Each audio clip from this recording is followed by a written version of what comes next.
நம்முடைய இரட்சகரும் ஆண்டகருமாகிய இயேசு கிறிஸ்துவின் இனிய நாமத்திலே உங்கள் ஒவ்வொருவருக்கும் அன்பின் வாழ்த்துக்கள்.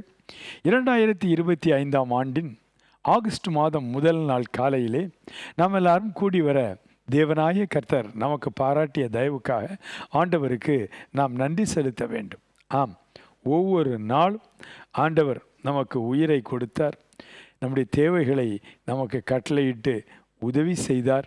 இனி வரும் நாட்களிலும் நம்மை ஆச்சரியமாய் நடத்துவார்.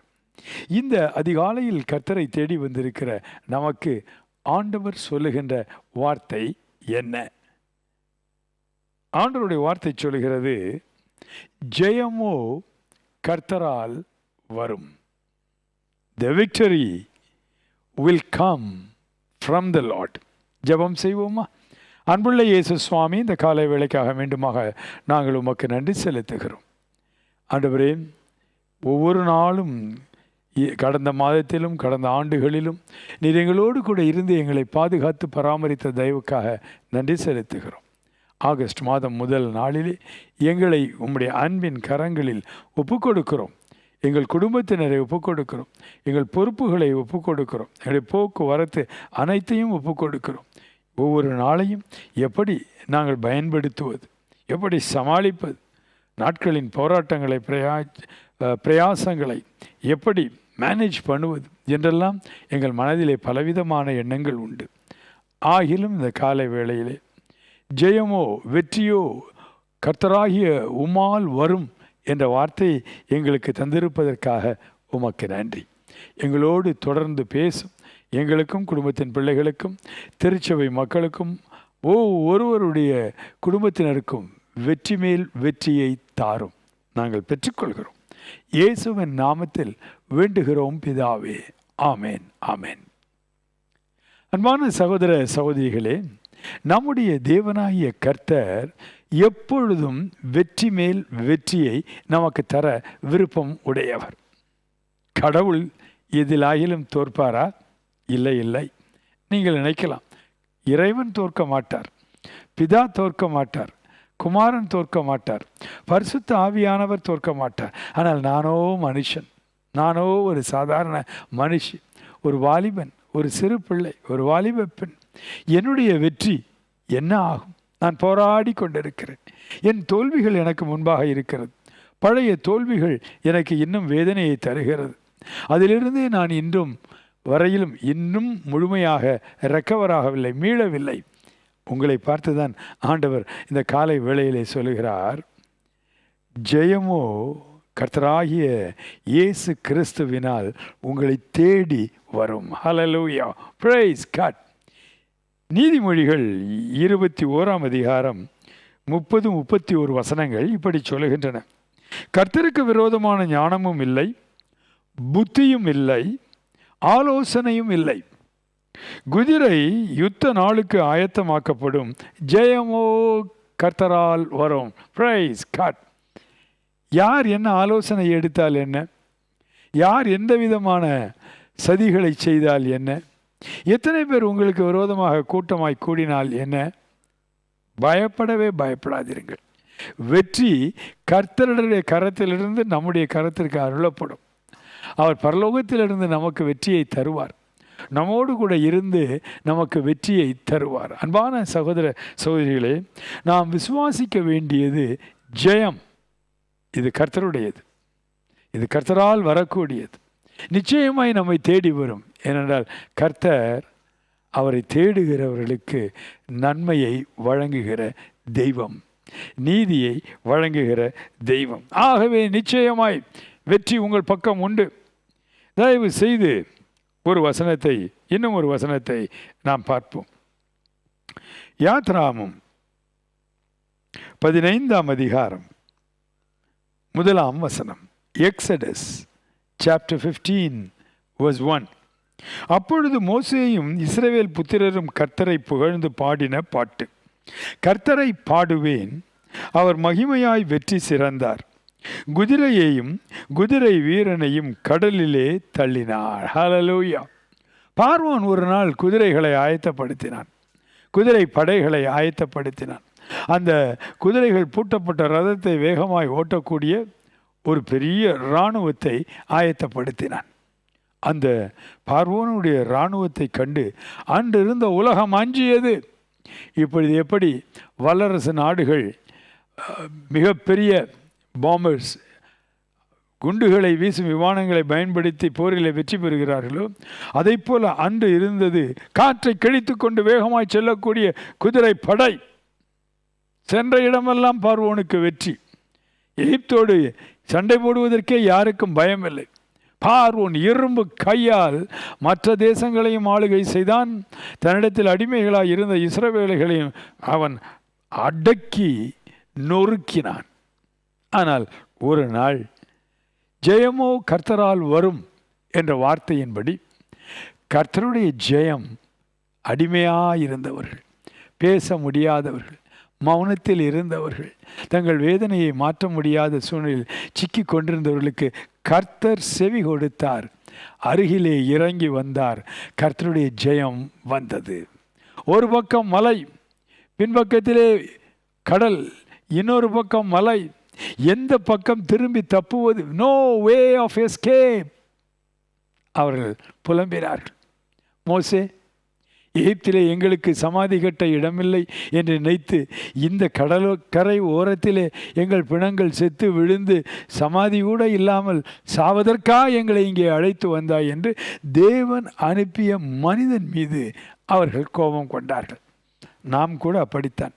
சில வேளையிலே கர்த்தர் நமக்கு ஜெயத்தை தருவார் என்பதை நாம் விசுவாசிக்காமல், இல்லாவிட்டால் அந்த ஜெயம் வருவதற்கு தாமதமாகும் பொழுது சோர்ந்து போய் ஏன் இந்த நிலையிலே வந்து சிக்கிக்கொண்டோம் என்று கவலைப்படுகின்றோம்.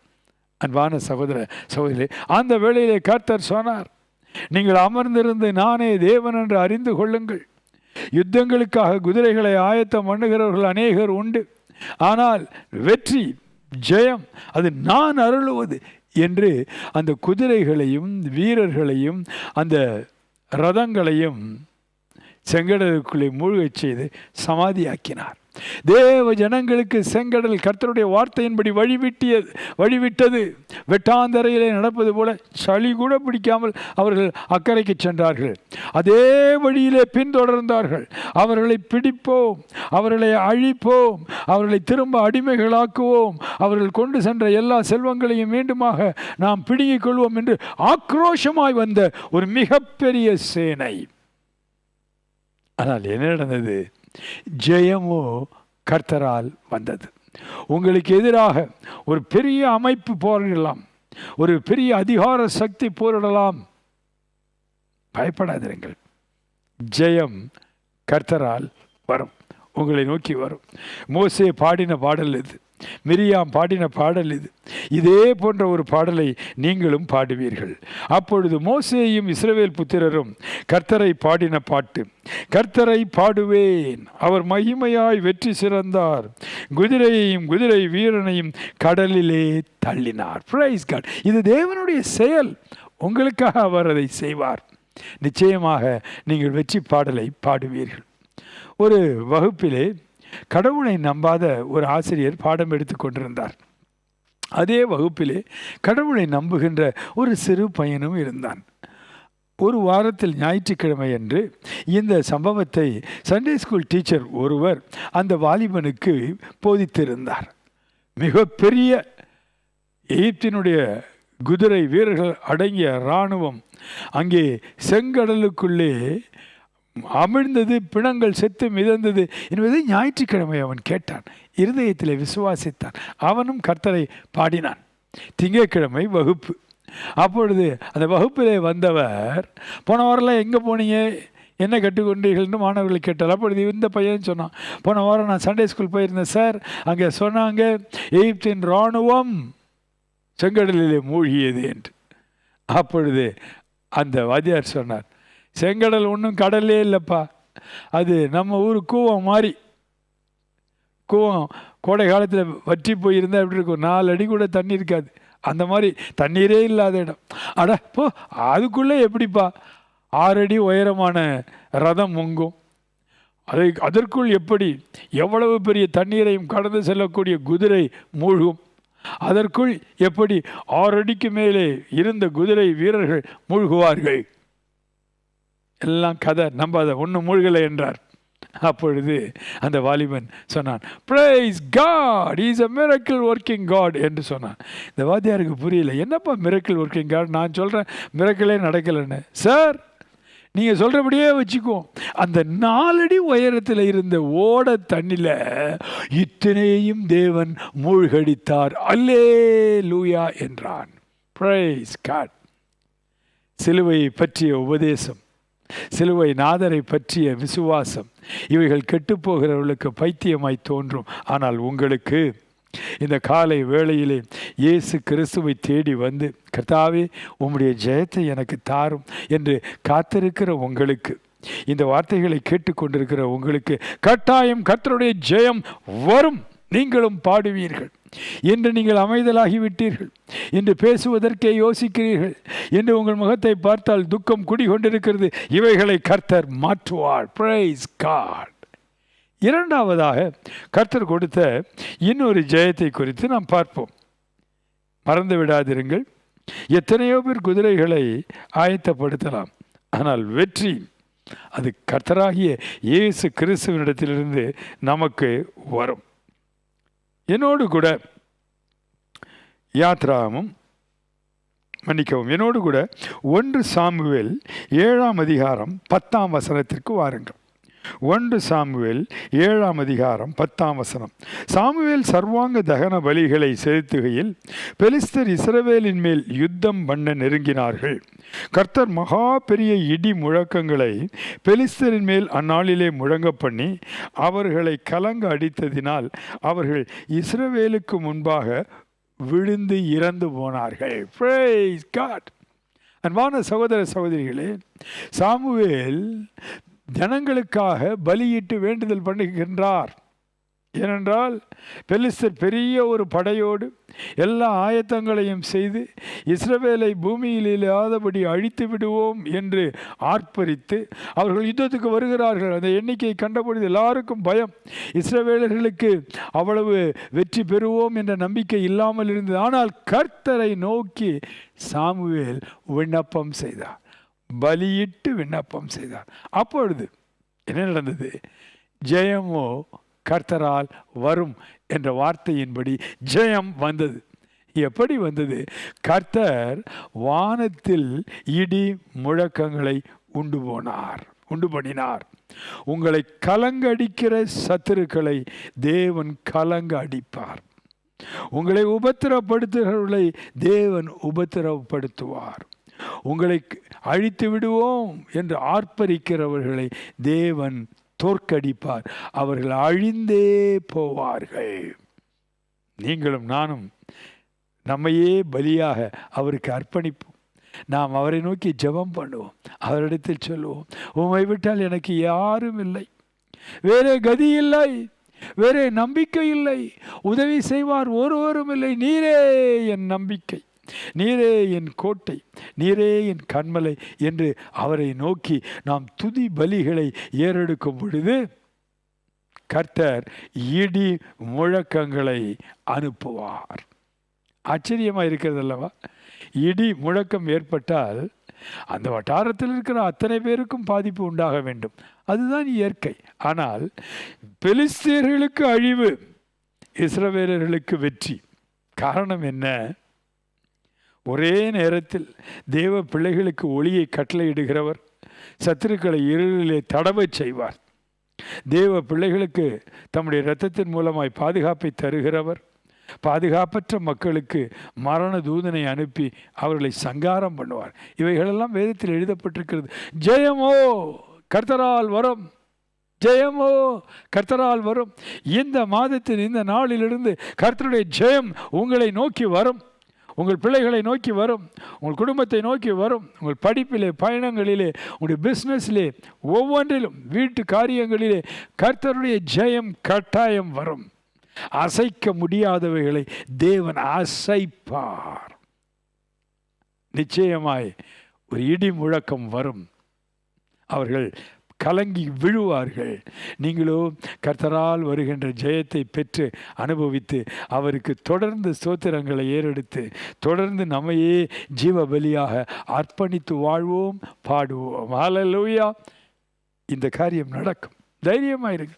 ஆகஸ்ட் மாதத்திலே உங்களை காட்டிலும் பெரிய எண்ணிக்கையில் இருக்கிறவர்கள், உங்களை காட்டிலும் பெரிய ஆயத்தத்தோடு இருக்கிறவர்கள், உங்களை காட்டிலும் திறமை மிகுந்தவர்கள், அவர்கள் முறிந்து விழுவார்கள். கர்த்தரோ உங்களுக்கு தருகிற ஜெயத்தால் நீங்கள் எழுந்து நிற்பீர்கள். உங்கள் தலையை அவர் உயர்த்துவார். God bless you. மூன்றாவதாக ஒரு வசன பகுதியை நாம் பார்ப்போம். இந்த மாதத்திலே ஆண்டவர் செய்கிற காரியம் என்னவென்றால், தயவு செய்து என்னோடு கூட 2 கொரிந்தியர் 2ஆம் அதிகாரம் 14ஆம் வசனத்துக்கு வாருங்கள். 2 கொரிந்தியர் 2ஆம் அதிகாரம் 14ஆம் வசனம். கிறிஸ்துவுக்குள் எப்பொழுதும் எங்களை வெற்றி சிறக்க பண்ணி எல்லா இடங்களிலேயும் எங்களை கொண்டு அவரை அறிகிற அறிவின் வாசனையை வெளிப்படுத்துகிற தேவனுக்கு ஸ்தோத்திரம். Praise God. ஒரு அற்புதமான அனுபவம் நமக்காக ஆண்டவரால் இந்த மாதத்திலே அருளப்படும். அது என்னவென்றால், கிறிஸ்துவுக்குள் எப்பொழுதும் எங்களை எல்லா இடங்களிலும் வெற்றி சிறக்க பண்ணுவார் என்ற வார்த்தை அப்படியே உங்கள் வாழ்க்கையிலும் என் வாழ்க்கையிலும் உங்கள் குடும்பத்திலும் என் குடும்பத்திலும் அனைவருடைய குடும்பங்களிலும் நிறைவேறும். கிறிஸ்துவுக்குள் எப்பொழுதும் எங்களை வெற்றி சிறக்க பண்ணுவார். கிறிஸ்துவுக்குள் எப்பொழுதும் நம்மை வெற்றி சிறக்க பண்ணுவார். எல்லா இடங்களிலும் வெற்றி சிறக்க பண்ணுவார். நீங்கள் பழைய ஏற்பாட்டு பகுதியிலே பார்ப்பீர்கள் என்றால், ஒரு தேசத்தினுடைய படைகள் இஸ்ரவேல் தேசத்துக்கு வந்தபொழுது அவர்கள் இஸ்ரவேலை மிக கேவலமாய் பேசினார்கள். அது என்னவென்றால், உங்கள் கடவுள் உங்களை காப்பாற்ற சக்தியற்றவர் என்று கேவலமாய் பேசினார்கள். அது மட்டுமல்ல, இதற்கு முன்பு நான் சில நாடுகளை படையெடுத்தேன். அவர்கள் மலைப்பகுதியில் இருந்தார்கள், மலையிலும் நான் ஜெயித்தேன். பள்ளத்தாக்கில் இருந்தவர்களையும் ஜெயித்தேன். மற்றவர்கள் நம்பியிருந்த நம்பிக்கை, அவர்கள் கடவுள் வேலை இப்படி தான் கடவுள் செய்வார்னு மற்றவங்க நம்பியிருந்தாங்க, நடக்கவே இல்லைங்க. அதே மாதிரி தான் உங்களுக்கும். உங்களோடு இருக்கக்கூடிய ஆண்டவரை விசுவாசிக்கிற மக்கள் சொல்லுவார்கள், கர்த்தரை நம்புங்கள் என்று. ஆனால் நீங்கள் நம்பாதிருங்கள் என்று கண்டமானிக்கு பேசினான் ஒரு சேனையின் தளபதி. ஆனால் என்ன நடந்தது? கர்த்தர் சொன்னார், என்னுடைய வெற்றியை உனக்கு தருவேன். அவன் மூக்கில் கொரட்டை போட்டு அவன் ஊருக்கு திரும்ப இழுத்து செல்வேன். அவன் திரும்ப உனக்கு எதிரியாய் வருவதில்லை. சனகரிப் என்கின்ற ஒரு தலைவன் அப்படி சொன்னான். அவன் தன் சொந்த ஊருக்கு போக வேண்டிய ஒரு நெருக்கடி ஏற்பட்டது. அவன் திரும்பி வரவில்லை, அங்கேயே அழிந்து போனான். அன்பான சகோதர சகோதரிகளே, தேவன் உங்களுக்கு வெற்றி தரும்படியாக உங்கள் சத்துருவுக்கு ஒரு சத்துருவை எழுப்புவார். ஆச்சரியமாக இருக்கிறது அல்லவா? உங்கள் சத்துருவுக்கு ஒரு சத்துருவை ஏன் எழுப்புகிறார்? அவன் உங்களை மட்டும் நிந்திக்கவில்லை, நீங்கள் நம்பி இருக்கிற சேனைகளின் தேவனாகிய கர்த்தரை அவன் நிந்தித்தான். மற்றவங்களாம் இப்படி தான் சொன்னாங்கப்பா, கடவுள் கடவுள்னு. அந்த கடவுள்னு ஒருத்தரே இல்லை. அந்த கடவுள் அவங்களுக்கு உதவி செய்யலை. நீங்கள் நம்பி இருக்கிற நம்பிக்கையும் வீண். அவரை விசுவாசியுங்கள் என்று சொல்லுகின்ற அந்த விசுவாசமும் வீண். தேவனுக்கு விரோதமாய் பேசுகிறவர்கள் அடங்கி போவார்கள், இல் பொருளாய் மாறிவிடுவார்கள். அன்பான சகோதர சகோதரிகளே, இங்கே சொல்லப்பட்டிருக்கிறது, எல்லா இடங்களிலும் எல்லா சூழ்நிலைகளிலும் நம்மை வெற்றி சிறக்க பண்ணுகிறவர். பார்வோன் என்கின்ற ஒரு மிகப்பெரிய சூப்பர் பவர், அவனுடைய அதிகாரத்தை அவர் தோற்கடித்தார். யுத்தம் செய்ய தெரியாத பயந்து ஓடிய முறுமுறுத்த இஸ்ரவேலுக்கு ஜெயத்தை வெற்றியை கொடுத்தார். யுத்தம் செய்து பழக்கம் இல்லாத இஸ்ரவேலர்கள், அவர்களை காட்டிலும் பலத்த சத்துருக்களாகிய பெலிஸ்தருக்கு முன்பாக அவர்கள் கலங்கினார்கள். தேவன் இடி முழக்கத்தை ஏற்படுத்தி இயற்கையை பயன்படுத்தி அவர்களை கலங்க அடித்தார். அவர்கள் விழுந்து ஒன்றுமில்லாமல் போனார்கள். கடவுளை நிந்தித்த ஒரு தேசத்தின் படை ஒன்றுமில்லாமல் யுத்தமே செய்யாமல் ஊருக்கு திரும்பி போய்விட்டது. யுத்தமே பயந்து ஓடினார்கள். வேறொரு சத்துரு வருகிறான் என்று கேள்விப்பட்டு திரும்பி வரவே இல்லை. உங்கள் சத்துருக்களை நீங்கள் தேடினாலும் காண மாட்டீர்கள். தேவன் அவர்களை துரத்தி விடுவார். ஆகவே எல்லா இடங்களிலும் நம்மை கிறிஸ்து எப்படி வெற்றி சிறக்க பண்ணுகின்றார்? தயவு செய்து கொலோசியர் 2ஆம் அதிகாரம் 15ஆம் வசனத்துக்கு வாருங்கள். Colossians chapter 2 verse 15. துரைத்தனங்களையும் அதிகாரங்களையும் உரிந்து கொண்டு வெளியரங்கமான கோலமாக்கி அவைகள் மேல் சிலுவையில் வெற்றி சிறந்தார். சிலுவை தோல்வியின் சின்னமல்ல, அது ரோமருடைய காலத்திலே ஒரு அவமான சின்னம். ஆனால் நம்முடைய ஆண்டவராகிய இயேசு கிறிஸ்து என்று அந்த சிலுவையோடு இணைக்கப்பட்டாரோ அந்த நாளிலிருந்தே அவமானம் நீக்கப்பட்டது, அகோரமான காரியங்கள் நீக்கப்பட்டது. அதை ஒரு பரிசுத்த சின்னமாய் மாற்றினார், அதை ஒரு புனித சின்னமாய் மாற்றினார். எல்லாவற்றுக்கும் மேலாக வேதம் சொல்லுகிறது, அதை வெற்றியின் அடையாளமாய் மாற்றினார். Praise God. பாடுபட்டு மரித்த இயேசு கிறிஸ்து தானாக நமக்காக பரிகார பலியாக மரித்தார். ஆனால் அது ஒரு ட்ராஜடி அல்ல, அது ஒரு டிஃபீட் அல்ல, அது ஒரு படுதோல்வி அல்ல. வெற்றி, வெற்றி. பிசாசினுடைய துரைத்தனங்கள் மீது வெற்றி, பிசாசின் மனுஷர்களுடைய சதி ஆலோசனைகள் மீது வெற்றி, நம்முடைய சொந்த மாம்சம் இச்சைகளினால் சீரழிந்து போகாதபடிக்கு சொந்த மாம்சத்தின் இச்சைகளின் மீது வெற்றி. ஜெயமோ கர்த்தரால் வரும், வெற்றி கர்த்தரால் வரும். நிச்சயமாகவே பிசாசின் கிரியைகளிலிருந்து கர்த்தர் உங்களுக்கு பூரண விடுதலை தருவார். பிசாசின் ஆவிகள் லேகியோனை பிடித்ததை போல ஏதாயிலும் ஒரு விதத்திலே உங்கள் குடும்பத்திலே அவைகள் கிரியை செய்து தாக்கி கொண்டிருக்கலாம். அவைகள் இயேசுவின் நாமத்திலே அழிக்கப்படும். இயேசுவின் நாமத்திலே ஏறி நரகத்திற்கு தள்ளப்படும், சாம்பலாய் போகும். ஏனென்றால் துரைத்தனங்களை அதிகாரங்களை அவர் அவைகள் அடையும்படியாக எல்லா அதிகாரங்களையும் உரிந்து விட்டார். அதை நம் கரங்களில் கொடுத்து விட்டார். சமாதானத்தின் தேவன் தாமே சீக்கிரமாய் சாத்தானை உங்கள் காலின் கீழே போட்டு மிதிக்கும்படியாக அவனுடைய சக்திகளை அவர் ஏற்கனவே அகற்றிவிட்டார். Praise God. ஜெயமோ கர்த்தரால் வரும், ஜெய கிறிஸ்துவால் வரும். வெற்றி சின்னமாகிய சிலுவை சின்னத்தினால் உங்களுக்கு ஜெயம் வரும், கட்டாயம் வரும். இங்கே வேதம் சொல்லுகிறது, அவர் நமக்கு செய்த எல்லா காரியங்களும் ஆச்சரியமாய் இருக்கின்றபடியினால் ஒரு அற்புதமான மாற்றம் நமக்குள் உண்டாகின்றது. அது என்ன மாற்றம்? தயவு செய்து 1 யோவான் 5:4 படியுங்கள். 1 யோவான் 5:4. First epistle of John chapter 5 verse 4. தேவனால் பிறப்பதெல்லாம் உலகத்தை ஜெயிக்கும். நம்முடைய விசுவாசமே உலகத்தை ஜெயிக்கிற ஜெயம். அவர்கள் குதிரைகளை நம்பி இருக்கிறார்கள், அவர்கள் மாம்ச பலத்தை நம்பி இருக்கிறார்கள், அவர்கள் தங்களுடைய பழைய வெற்றிகளை நம்பி இருக்கிறார்கள், அவர்கள் படபலத்தை நம்பி இருக்கிறார்கள்.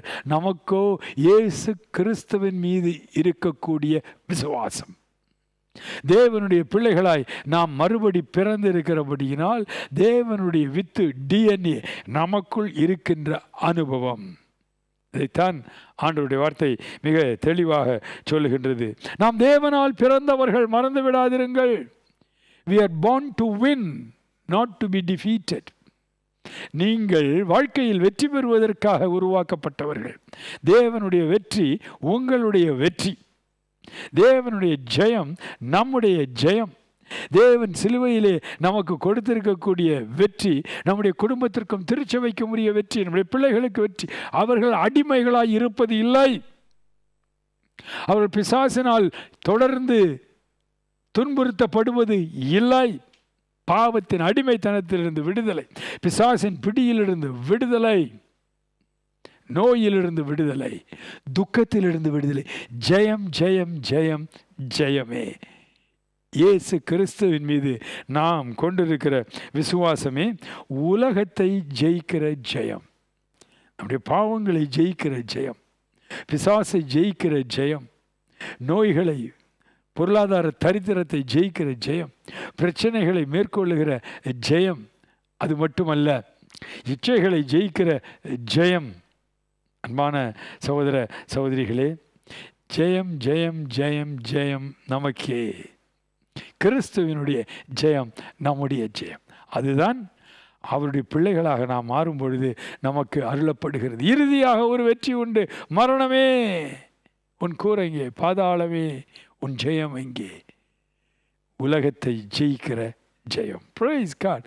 உன்னதமானவர் நம்மோடு இருக்கிறபடியினால் எல்லாவற்றிலும் வெற்றி, தேர்விலும் வெற்றி, வாழ்க்கையிலே எடுக்கிற அனைத்து தேவ சித்தப்படி நாம் எடுக்கிற அனைத்து முடிவுகளிலும் முயற்சிகளிலும் வெற்றி.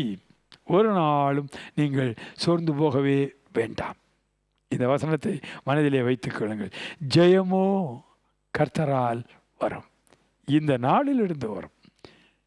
அது மட்டுமல்ல, கிறிஸ்து இயேசுவுக்குள் எல்லா இடங்களிலும் தேவன் நம்மை வெற்றி சிறக்க பண்ணுவார். அது மட்டுமல்ல, நாம் தேவனுடைய புத்திரர்களாய் இருக்கிறபடியினால் நமக்கு இயேசு கிறிஸ்து எப்பொழுதும் உதவி செய்வார். நம்முடைய விசுவாசம் நம்மீது இல்லை, நம்முடைய விசுவாசம் நம்முடைய விசுவாசத்தின் மீதும் இல்லை. விசுவாசம் என்ற வார்த்தை நம்முடைய மனதினுடைய உறுதியை குறிப்பதல்ல, எதன் மீது நாம் விசுவாசம் வைக்கிறோம் அதுதான் முக்கியம். சிலர் படைகள் மீது விசுவாசம் வைக்கிறார்கள், சிலர் பணத்தின் மீது விசுவாசம் வைக்கிறார்கள். நாமோ நம்மை தேடி வந்து உயிர் கொடுத்து மீட்டெடுத்து அவருடைய மகனாக மகளாக நம்மை மாற்றி எல்லா இடங்களிலும் நம்மோடு இருந்து நம்மை வெற்றி சிறக்க பண்ணுகிற தேவ குமாரனாகிய இயேசு கிறிஸ்துவின் மீது விசுவாசம் வைத்திருக்கிறோம். பொருளின் மீது அல்ல, மனிதர்கள் மீது அல்ல, நாம் இறைவன் மீது விசுவாசம் வைத்திருக்கிறோம். பிதாவாகிய தேவன் மீது நாம் விசுவாசம் வைத்திருக்கிறோம். அவருடைய அன்பு நம்முடைய உள்ளத்தை நிரப்பும். குமாரனாகிய இயேசு கிறிஸ்துவின் மீது விசுவாசத்தை வைத்திருக்கிறோம். அவருடைய கிருபை நம்மை ஒவ்வொரு நாளும் நடத்தும். பரிசுத்த ஆவியானவராகிய தேவன் மீது நாம் விசுவாசம் வைத்திருக்கிறோம். அவர் ஒவ்வொரு நாளும் நம்மை போதித்து நடத்துவார். நாம் யார் என்பது முக்கியமல்ல, நம்முடைய விசுவாசம் என்று சொல்கிறோமே அந்த மன உறுதி, அதுவும் கூட முக்கியமல்ல. யார் மீது நாம் விசுவாசம் வைத்திருக்கிறோம் அதுவே முக்கியம். அவர் உங்களுக்கு எப்பொழுதும் வெற்றி மேல் வெற்றி தருவார். ஆகஸ்ட் மாதத்திலே இந்த வெற்றியை நாம் பெற்று அனுபவிக்க போகிறோம். நம்முடைய குடும்பத்தார், திருச்சபை மக்கள் அனுபவிக்க போகிறார்கள். நம்முடைய தேசத்திலும் சுதந்திர தினத்தை கொண்டாடுகின்ற இந்த மாதத்திலே ஆண்டவர் நம்முடைய தேசத்துக்கு நன்மை செய்வார். ஜெபம் செய்வோமா? அன்புள்ள இயேசு சுவாமி, இந்த ஆகஸ்ட் மாதம் முதல் நாள் 2025 அதிகாலையில் எங்களை கூட்டிச் சேர்த்து உம்முடைய திருநாமத்தை நாங்கள் உயர்த்தும்படியாக கொடுத்த இந்த நல்ல வாய்ப்புக்காக உமக்கு நன்றி செலுத்துகிறோம். ஆண்டவரே, வெற்றி ஜெயம் உம்மால் வரும், உம்மிடத்திலிருந்து வரும், உம்முடைய கரங்களிலிருந்து வரும். நீர் எங்களோடு கூட தங்கியிருப்பதினால் எங்களுக்கு வரும். பார்வோனை போன்ற கொடிய சக்தியாயிருக்கலாம், உமக்கு முன் அவனைய மாத்திரம் நீர் எங்களுக்கு வெற்றியை தருவீர். பெலிஸ்தரை போல ஆண்டவரே அழித்து விடுவோம் என்று வருகிற ஒரு பெருங்கூட்டமாயிருக்கலாம். அந்த பெருங்கூட்டம் உமக்கு மாத்திரம் அவர்களை கலங்க அடிப்பீர். ஆண்டவரே, எங்கள் வாழ்க்கையிலே பிசாசு பல பயங்களை கொண்டு வரலாம். நோய்களும் பாவங்களும் பண பிரச்சனைகளும் குடும்ப சண்டை சச்சரவுகளும் பிரச்சனைகளை கொண்டு வரலாம். இவைகளெல்லாம் மாத்திரம் சகல பிசாசின் கிரியைகளையும் சகல மனிதனுடைய சதி ஆலோசனைகளையும் எங்கள் மாம்ச இச்சைகளையும் நீர் அகற்றி அழித்து போட்டு சிலுவையில் அறைந்து ஆண்டவரே எங்களுக்கு நீ பூரண வெற்றியை தரப்போகிறேன். இப்பொழுதே நன்றி செலுத்துகிறோம். நீ தருகிற ஜெயத்தை பெற்றுக்கொள்கிறோம். ஒவ்வொரு நாளும் அனுபவிக்க போகிறோம். மனதார உமக்கு நன்றி செலுத்துகிறோம். துதி கனம் மகிமை அத்தனையும் ஆண்டவரே எங்கள் ஒவ்வொருவருக்கும், குடும்ப அங்கத்தினர்களுக்கும், இந்திய தேசத்தில் இருக்கிறவர்களுக்கும், வெளிநாடுகளில் இருக்கிற எங்கள் உறவினர்கள், திருச்சபை மக்களுக்கும் நீர் அருளப் போகிற தயவுக்காக உமக்கு நன்றி. வருகை வரை எங்களை காத்துக்கொள்ளும், வருகையிலே சேர்த்துக்கொள்ளும். இயேசு கிறிஸ்துவின் திருநாமத்தில் வேண்டுகிறோம் பிதாவே. ஆமேன், ஆமேன், ஆமேன். God bless you. God be with you. வெற்றி உங்களை தேடி வரும். கர்த்தர் அதை உங்கள் கரத்தில் கொடுப்பார். God bless you.